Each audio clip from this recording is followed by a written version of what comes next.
Esse é o podcast Palavra Viva, o podcast que informa, descomplica, debatendo temas aí relacionados à teologia.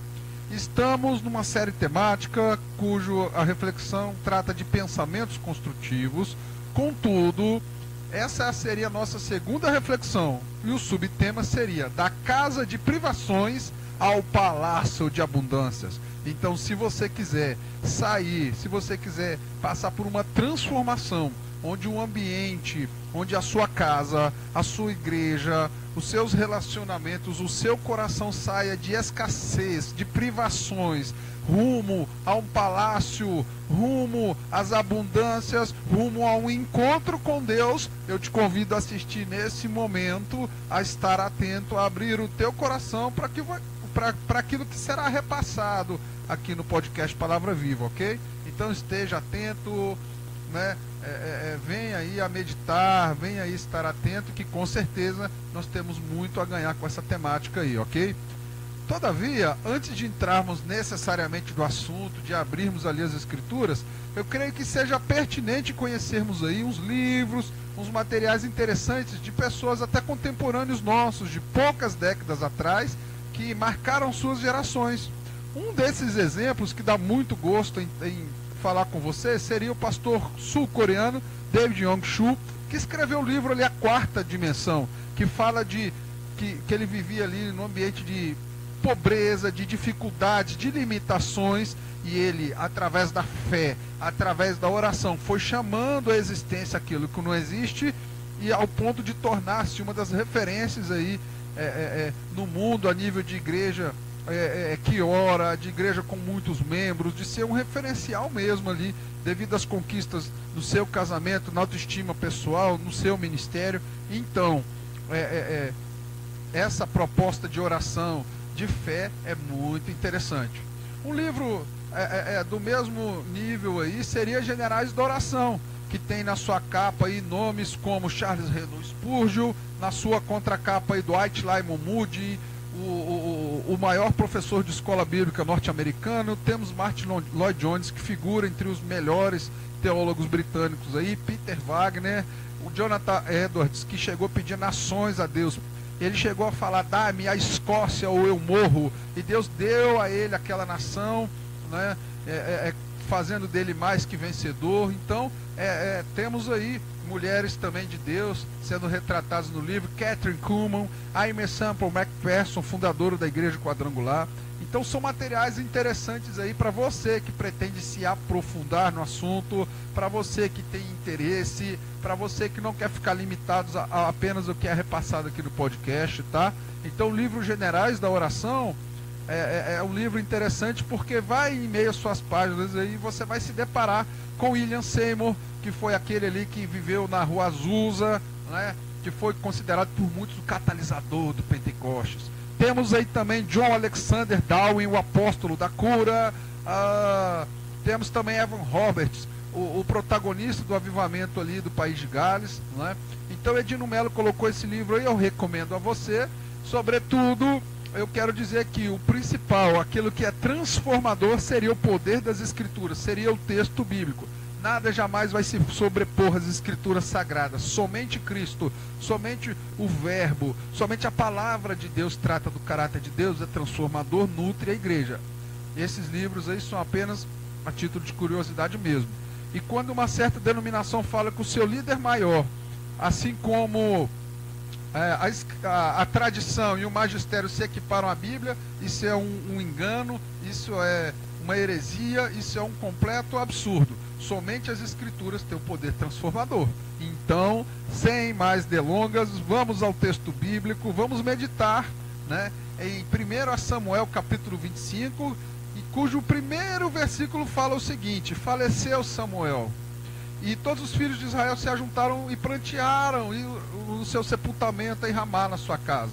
Inclusive entre eles o rei Davi, que vendo ali a ausência daquele que era profeta, juiz e sacerdote, que acumulou sobre si, exercendo com excelência esses três ministérios de ser juiz, profeta e sacerdote, Davi sentiu um vazio, sentiu que ficou uma lacuna, se sentiu atemorizado com essa situação, com essa ausência que ficou. Então ele desce ao deserto de Parã. O deserto é um local que não é um lugar que não tem recursos físicos, não tem distrações, é um local propício para dependermos de Deus.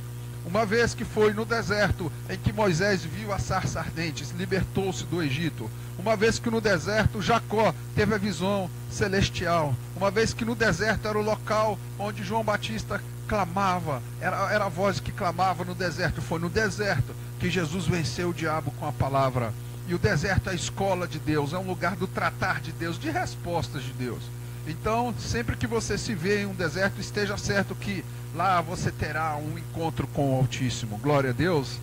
Então, dando prosseguimento, aí vemos no versículo 2 a Bíblia mencionar que havia um homem em Maom, cujas possessões tinha ali no Monte Carmelo. Ele era abastado e ele estava num período ali de tosquear ovelhas. O versículo 3 vai nos dizer que o seu nome era Nabal e a sua esposa Abigail.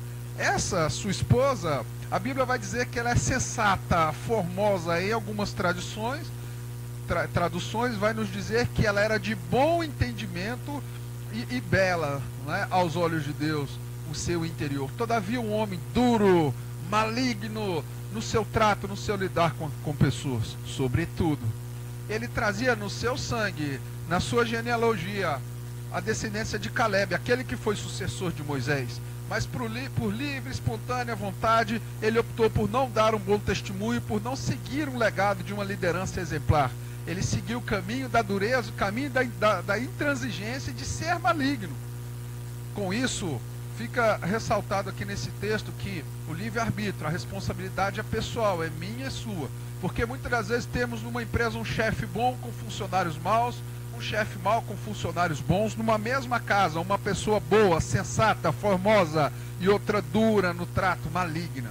Então compete a cada um as suas responsabilidades, as suas decisões. E ouvindo Davi no deserto, já que ele foi em busca de respostas, ele também foi ouvir. Lá ele ouviu que Nabal tosqueava suas ovelhas. E ele toma a decisão de enviar 10 moços, aí no versículo 5, a subirem no Carmelo e a perguntar em seu nome como é que ele estava. E ainda por cima para dizer para aquele homem lá, próspero: paz seja contigo, Nabal, que tenha paz a tua casa e tudo que tu possuis, que tenha paz para você possuir suas coisas. Então Davi libera para ele uma palavra de paz, de prosperidade, de poder usufruir de suas coisas. E ele diz, inclusive, que ele tem ouvido que os seus tosqueadores estavam num período de tosquear as coisas. E ele fala: olha, nós nunca fizemos mal algum, nunca trouxemos agravo a você. E vocês, com seus funcionários, não sentiram falta de nada. Nós oferecíamos provisões a vocês para que nada faltasse, né? E você, inclusive, Nabal, pode perguntar aos teus moços, aí eles vão te dizer. Então, dessa maneira, você consegue abrir mão de algo que tiver na sua mão, liberar, ofertar, fazer uma demonstração de gratidão para conosco, uma vez que quando você precisou, durante as suas colheitas no campo, nós estivemos aí oferecendo proteção e provisão, né? E chegando ali, então esses moços de Davi falando essas coisas para Nabal, eles aguardaram uma resposta, não fizeram terror, pressão psicológica, eles apenas aguardaram, calmos e serenos. E a resposta de Nabal foi surpreendente aos moços de Davi. Ele disse assim, esnobando, meio que com despeito: quem é Davi? Quem é esse filho de Jessé? Não sei quem é. Hoje são muitas pessoas aqui que estão se reportando aos seus senhores. Por que eu deveria pegar da minha água, das minhas carnes, daquilo que eu degolei, que eu serviria para os meus tosqueadores, para dar para pessoas que eu nem conheço, que eu desconheço? Então ali ele diz que desconhece o exército de Davi, que desconhece aqueles que protegeram seus criados, que ofereceram proteção e provisão, mostrando ali a dureza, a sua ingratidão. Então os moços de Davi voltaram no caminho, contaram a Davi. O versículo 13 vai nos dizer que a orientação de Davi foi: cada um prepare sua espada, cada um amole sua espada. E Davi também o fez. E subiram junto com Davi 400 homens ali. E enquanto Davi subia, marchando para a guerra, marchando para acertar essa situação, nesse meio tempo, entre os funcionários de Nabal anunciou a Abigail, sua esposa, dizendo: olha, Davi enviou mensageiros do deserto a saudar o nosso Senhor, mandou inclusive mensagem de paz, mas ele foi grosseiro, ele dispersou os rapazes, tá? Ele distratou, né? Então, e o testemunho daquele que entrou em contato com Abigail foi o seguinte: ainda que você, estou falando aqui de maneira contextualizada, tá? Ainda que você, Abigail, se veja muito atenta ali aos afazeres domésticos, aqueles homens de Davi nos têm sido muito, muito bons no lidar com a gente, no tratar com a gente. Quando a gente estava no campo, a gente não sentiu falta de nada. Havia inclusive um muro, um limite em que ali estávamos seguros por eles. Eles nos ofereciam proteção e ou provisão. Agora, pois, você precisa considerar, Abigail, você precisa ver o que você pode fazer com essa situação. Sabe por quê? Já há um decreto, o mal já está de fato determinado contra o nosso Senhor, contra toda a sua casa, inclusive sobre mim e sobre você, Abigail, porque ele é filho do maligno, ele é filho do mal, e não há quem possa falar com ele. Ele é intransigente, ele não é maleável, ele não cede, ele não se arrepende, Abigail, sabe? Então, isso nos faz ver que muitas das vezes existem pessoas na nossa família que são intransigentes, que acabam por conta dela, o mal sendo atraído por nossas casas, para o nosso trabalho, para onde vivemos. E compete a nós não buscar culpados, mas soluções, buscar um apaziguamento, buscar uma resolução desse problema, quando tomamos ciência dele, tá? Então, diante disso, a estruturação desses versículos, eu subentendi o seguinte: que dos versículos 1 ao 17 é uma fase assim da ficha cair, de entendermos as situações. Só que a gente precisa tomar medidas, de nos direcionar de maneira a investir recursos, pensamentos, ações, que foi o que ela fez do versículo 18 ao 22. E não só ficar por conta de ações, mas buscar conexão com o grande rei, com aquele rei que pode fazer as coisas acontecerem. No caso de Abigail foi o rei Davi. No nosso caso, no meu caso, no seu caso seria o rei Jesus, que vive e reina para os todos sempre, cujo nome está sobre todo nome, tem todo o poder nos céus e da terra. Então, Abigail ensina-nos a entender as situações, a ter direcionamentos, posicionamentos pertinentes, buscar uma conexão com o rei, né, nessa alusão que eu fiz ao rei Jesus, né? E a fim de que buscamos orientações do seu Espírito Santo, da sua palavra, do versículo 32 ao 38, para que possamos vivenciar, passar por uma fase de constatações, entender, vivenciar, ter o testemunho, ter a vivência do quão bom, do quão maravilhoso é ter uma conexão, ter uma orientação de Deus. Amém? Então, sempre que a gente descobrir uma situação, a gente tem algumas medidas iniciais, alguns direcionamentos, mas logo a gente precisa se conectar com o Pai, com o Filho, com o Espírito Santo, para sermos orientados por Ele e podermos vivenciar milagres. Glória a Deus! Então, nessa fase de direcionamentos, quando Abigail toma ciência das coisas, a Bíblia vai dizer que ela tomou a pressa, ela fez com diligência, ela não procrastinou, ela não deixou para depois, ela procurou logo agir, ela procurou logo fazer coisas. Ela preparou provisões, versículo 19, ela falou que seguiria de perto, que não era só jogar de qualquer maneira, que para lançar aquela oferta, que para lançar aquele símbolo de gratidão, ela iria acompanhar de perto para se certificar que chegaria. Quando eu e você oferta algo a Deus, tem a intenção de mostrar gratidão, precisamos nos certificar que essa glória, que essa honra, que esse louvor chegue ao céu. Então, é com mãos limpas, é com coração puro, é adorar Ele em espírito e em verdade, tá?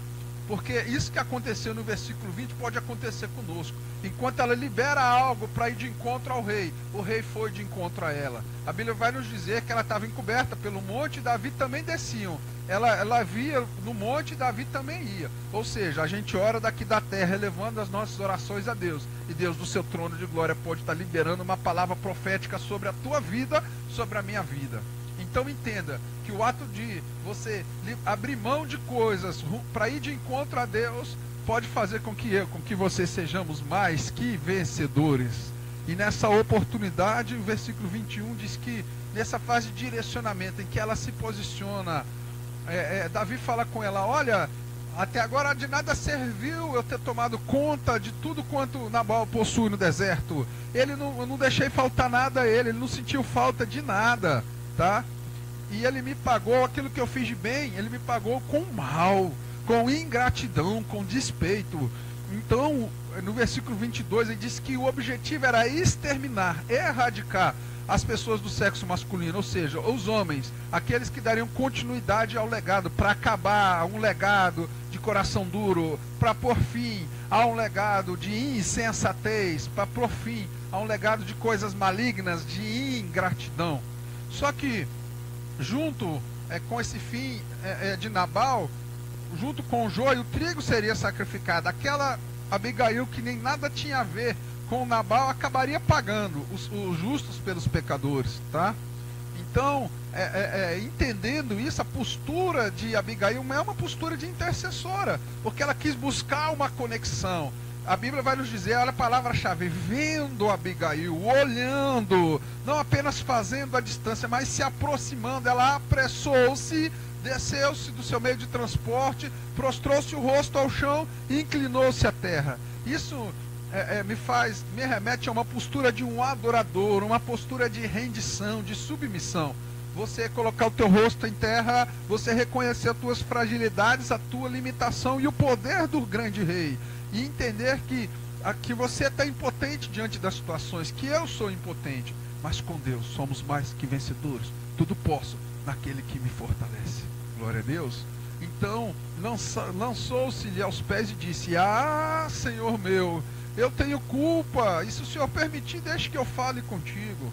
Se a gente for orar, entendendo que somos culpados, se a gente for orar, entendermos que necessitamos da misericórdia, de um favor imerecido, da graça de Deus, a gente já começa muito bem, entendendo que Ele é poderoso para fazer infinitamente mais do que pedimos, do que pensamos ou que imaginamos, que não merecemos nada, e que tudo é pela glória, pela misericórdia de Deus. Então ela foi falando ali no versículo 25 que não é para se importar com aquele filho do diabo, que Nabal é o seu nome, que ele realmente, a loucura está com ele é maligno, né? E que ela não viu ali esse momento, essa oportunidade que Nabal teve, que certamente ela ia interferir, ela ia tentar influenciar, tentar dissuadir ele dessa decisão tola, né? Então muitas das vezes a gente quer ajudar amigos, familiares, pessoas do nosso ministério, mas muitas das vezes é no individual, é no secreto que aquela pessoa tem a oportunidade de se quebrantar, todavia não aceita, né? Então nessa busca dessa conexão, né, desse relacionamento ali com o rei, ela fala com ele: agora pois tão Senhor, como vive o Senhor, vive a tua alma, mostrando ali convicção, né? No versículo 27 aí, ela chama ele de meu Senhor. No versículo 28 pede perdão pelas transgressões. E ela entende que Deus fará de Davi uma casa firme, que Deus tem promessas, que Deus tem propósito para ele em todos os seus dias, que não seria uma fase, que não seria um momento, mas que a vida de Davi seria marcada por uma vida de abundância, por uma vida debaixo do propósito de Deus. Ela enxerga Deus na vida de Davi, né? Então a gente entende que a nossa adoração a Deus, que Deus ele é o mesmo ontem, hoje, eternamente, que ele é imutável, né? Por isso a gente pode confiar nele, lançar sobre ele as nossas expectativas, conforme diz ali em 1 Pedro. E ela fala ali que se alguém se levantar, perseguir, buscar matar Davi, não vai ter sucesso. No versículo 30 vai nos dizer aí que ele é príncipe como Israel, que há um legado sobre ele de vitória, que há um legado sobre ele de honra, que ela vê nele o príncipe que vai estar num palácio de abundâncias. E ela tem respeito por ele. No versículo 31 vai dizer o seguinte lá: lembra-te da tua serva, não se esqueça de mim, não esqueça da tua serva. E essa foi, por sinal, foi uma frase interessante, dita por aquele ladrão lá na cruz, que entendeu que ele sim era pecador, era merecedor da morte, da cruz. Mas Jesus não, Jesus era santo, puro, verdadeiro, não merecia estar ali, logo estaria assentado à direita do Pai no paraíso. E ele fala: lembra-te de mim, lembra-te de mim. E nesse mesmo quebrantamento, eu te convido a fazer uma oração, quando possível, clamando: Jesus, filho de Davi, tenha compaixão de mim. Porque quando a gente se sente cego e impotente diante dele, né, quando a gente entende que aquilo é Apocalipse, a mais absoluta verdade que fala que somos miseráveis, pobres, cegos e nus, a gente entende que Ele é tudo, que Ele é grande, conselheiro, Deus forte, Pai da eternidade, príncipe da paz. Então esse é o princípio da sabedoria, tá? Então essa é uma atitude de pedir que Deus tenha misericórdia de nós, graça de nós, porque Ele é o oleiro, nós somos o barro. Nós dependemos dele mais que o ar que respiramos. Então, quando a gente tem essa conexão com Deus, automaticamente iremos nos deparar com as suas orientações. Então, Davi se posiciona e fala com Abigail: bendito seja o Senhor. Ele já começa no louvor, começa ali na adoração: bendita seja tu mesmo, bendita seja a tua promessa, a tua prudência, a prudência, benignidade, mansidão, domínio próprio são frutos do Espírito. Aí ele começa a falar lá que o poder dele, o interesse dele no 34 era aniquilar as pessoas do sexo masculino, e ele termina no 35 falando: sobretudo houve uma mudança nos decretos, sobretudo aquilo que na manhã seguinte seria derramamento de sangue e morte, eu ouvi a tua petição e a ela eu atendi. Por mais que haja um exame, um laudo, de um diagnóstico condenando, tirando a tua fé, as tuas expectativas e a sensação de fracasso esteja latente, entenda que o rei pode ouvir a tua petição e pode ser atendido. Deus pode ouvir a minha oração, Deus pode ouvir a tua oração. Se a gente se quebrantar, se a gente tiver postura de adorador, postura de servo, colocar o rosto no chão, liberar coisas, nos entregar em espírito, em verdade. Amém? Então, a gente pode ter conquistas no mundo espiritual, e se assim a gente o fizer. E a orientação de Davi para Abigail nessa fase foi: Abigail voltou a Nabal, e Nabal ali na distração, em meio a um banquete já embriagado, né, que ele se embriagava com vinho, já amanheceu, ela esperou ele ali terminar essa fase. O versículo 37 diz que já amanhã, já livre, já sóbrio, ela fez ele entender, ter a percepção das coisas, só que o coração dele ficou duro como pedra, petrificado, intransigente, incapaz de mudar. E ao cabo de 10 dias depois, o Senhor matou a Nabal e ele morreu. Deus colocou fim àquele que era intransigente, àquele que era maligno, àquele que era insensato. Vai chegar um momento que Deus colocará fim na nossa casa, colocará fim no nosso trabalho, no nosso ministério, a toda insensatez, a toda coisa que é maligna, a tudo aquilo que nos impede de crescer, de ter acesso às abundâncias de Deus. A nossa luta, na verdade, não é contra a carne ou sangue, mas é contra principados, é contra potestades, é contra influências malignas, demônios em nosso meio, tá? E o Senhor vai fazer cair por terra tudo que é do mal, que é maligno, que é insensato, que nos faz mal, que nos bloqueia. Amém? E chega esse período de constatação, chega para Abigail essa fase de tomar posse de vitória, de bênção, porque ouvindo Davi que Nabal morreu, ele louvou a Deus e disse: bendito seja o Senhor que tirou essa afronta, que fez com que eu não precisasse interferir, que Nabal morresse. E mandou Davi falar a Abigail que desejava tê-la como mulher. Sabe por quê? Porque Davi viu qualidades em Abigail que não viu-se em outras mulheres. Certamente, como a gente meditou em Filipenses capítulo 4, que fala tudo aquilo que é justo, tudo que é verdadeiro, tudo que é puro, e se há algum louvor a Deus, e se há alguma virtude, nisso devemos pensar. Certamente, ele viu que os pensamentos, que as atitudes, que a postura de Abigail era postura de serva, de mulher temente, de mulher que pensava no que era certo, verdadeiro, justo. Se havia louvor nisso, ela pensava assim, ela agia. Então, por isso que pensamentos construtivos são bênção para a minha e para a sua vida, né? Então, tendo ido os servos de Davi a Abigail no Monte Carmelo, lhe disseram: Davi mandou vir a ti para te levar como sua mulher, para consumir um casamento com você, Abigail. Agora você não precisa mais se preocupar com o seu futuro, você não será mais uma viúva esquecida, uma mulher impotente, com medo do futuro, sem recursos, abandonada, sem um legado, sem uma história. Você sairá do círculo vicioso de frustração, de ficar lidando com gente prepotente, com pessoas malignas, de ficar lidando com essa opressão. Vai cair por terra, já caiu em nome de Jesus. Agora você irá a um palácio de abundâncias. Chega da casa de escassez, chega da casa das privações, agora você irá rumo a um palácio de abundâncias.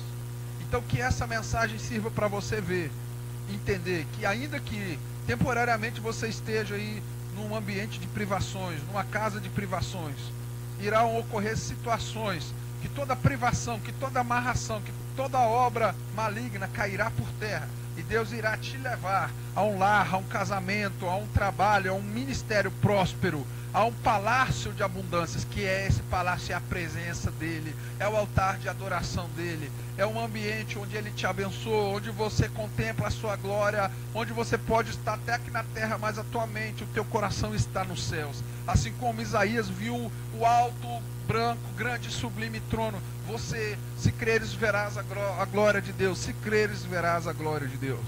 Então que eu quero ver a glória de Deus na minha vida, eu quero que você sinta a glória de Deus na tua vida, que você entenda que assim como Cristo, né, numa linguagem ali bíblica ali, ele vai se casar com a noiva, nós somos essa noiva, nós somos a igreja de Cristo, nós pretendemos aprimorar nosso relacionamento com ele, para vivermos na eternidade com ele, amém?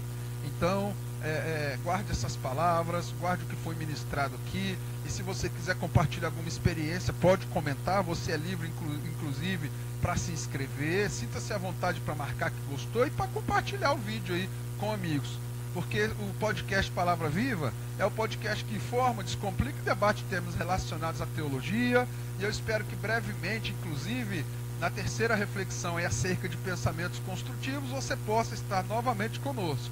Então, por hora, fique na paz, né? Que Deus te abençoe, que Deus me abençoe e que a paz de Deus, que excede todo entendimento, esteja sobre nós. Amém?